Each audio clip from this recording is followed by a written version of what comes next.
Apakah ada bukti-bukti kematian Yesus pada masa Pontius Pilatus dengan disalibkan di luar Injil tertulis yang namanya kitab suci orang Kristen? Itu dimuat di data sejarah sekuler di luar Injil. Jadi untuk menyangkal sejarah itu menegakkan benang basah.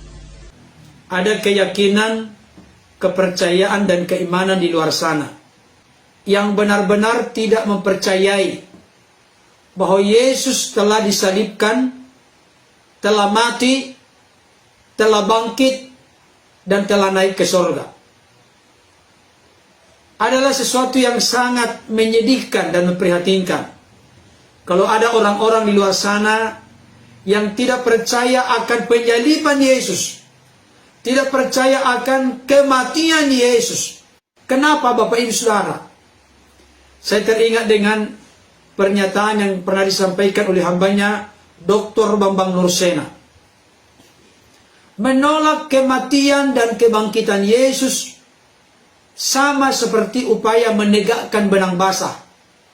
Apakah ada bukti-bukti kematian Yesus pada masa Pontius Pilatus dengan disalibkan di luar Injil tertulis yang namanya kitab suci orang Kristen? Itu dimuat di data sejarah sekuler di luar Injil. Jadi untuk menyangkal sejarah itu menegakkan benang basah.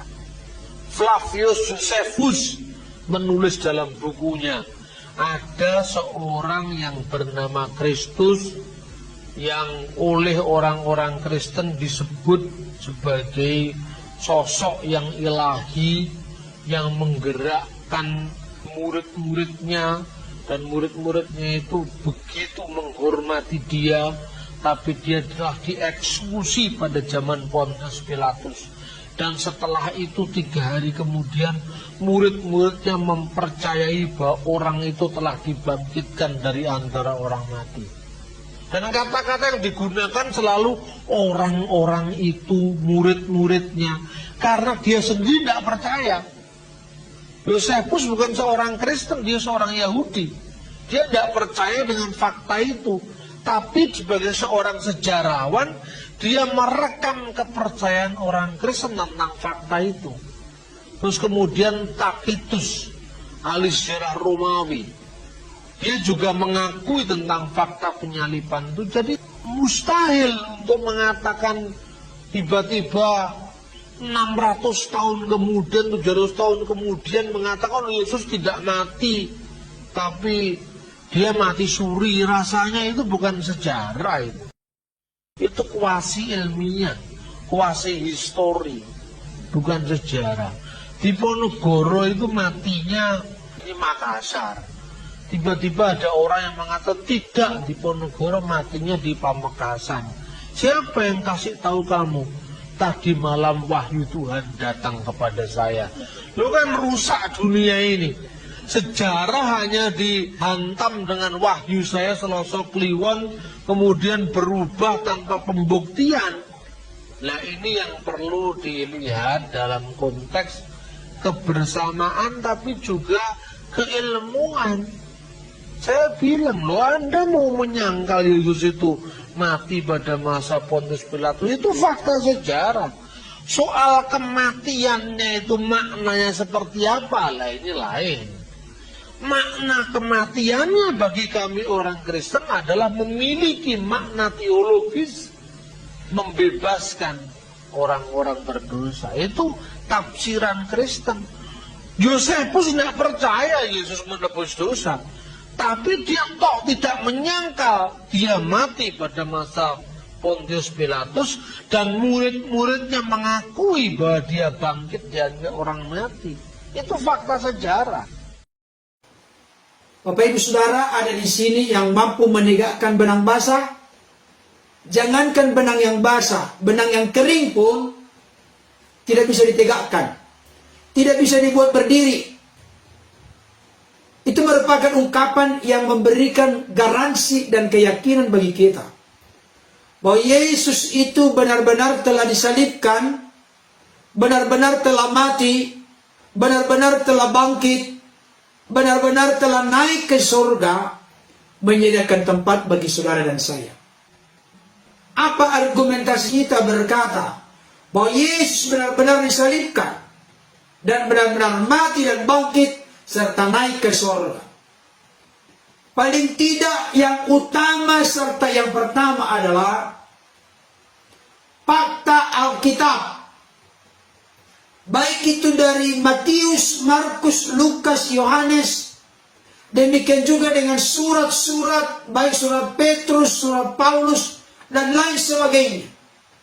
Begitu banyak memberikan konfirmasi, penegasan, data-data yang begitu eksplisit, jelas, dan terang benderang bahwa Yesus benar-benar mati, disalibkan, bangkit, dan telah naik ke surga. Itu fakta Alkitab. Belum lagi nanti fakta-fakta historis, fakta sejarah. Yesus benar-benar telah disalibkan, mati, bangkit, dan naik ke surga. Itulah intisari yang utama dari kehidupan kekristenan. Dan ini yang coba dirobohkan oleh keyakinan yang datang kemudian, kepercayaan yang datang kemudian, bahwa Yesus tidak disalibkan. Tapi kita tidak perlu ragu, karena tanpa kitab suci lain pun setelah Yesus, setelah Alkitab, tidak pernah memiliki pengaruh 1 inci, 1% pun kepada keyakinan kekristenan bahwa Yesus menurut fakta Alkitab, fakta historis, fakta sejarah benar-benar telah disalibkan, mati, telah bangkit dari antara orang mati, dan telah naik ke surga. Tanpa kitab suci lain pun Yesus benar-benar mati, disalibkan, bangkit, dan telah naik ke surga. Oleh karena itu, siapapun yang menyaksikan, mendengarkan siaran ini, bagi Bapak Ibu Saudara yang telah terbuka dan percaya menerima Yesus sebagai Lord, Kurios, Tuhan, Juru Selamat dalam hidupmu, banggalah, bersyukurlah, berterima kasihlah, kagum dan takjub, terpesona lah kepada Tuhan. Karena kita telah diberikan garansi, jaminan kepastian memperoleh hidup yang kekal, bukan mudah-mudahan. Bagi saudara-saudaraku yang belum terbuka percaya menerima Yesus sebagai Tuhan dan Juru Selamatmu, percayailah bahwa Yesus benar-benar disalibkan, mati, bangkit, dan telah naik ke surga. Dan kita digaransi menjadi pemenang. Karena Yesus telah mati, telah bangkit, dan telah naik, Roh Kudusnya telah dicurahkan bagi kita.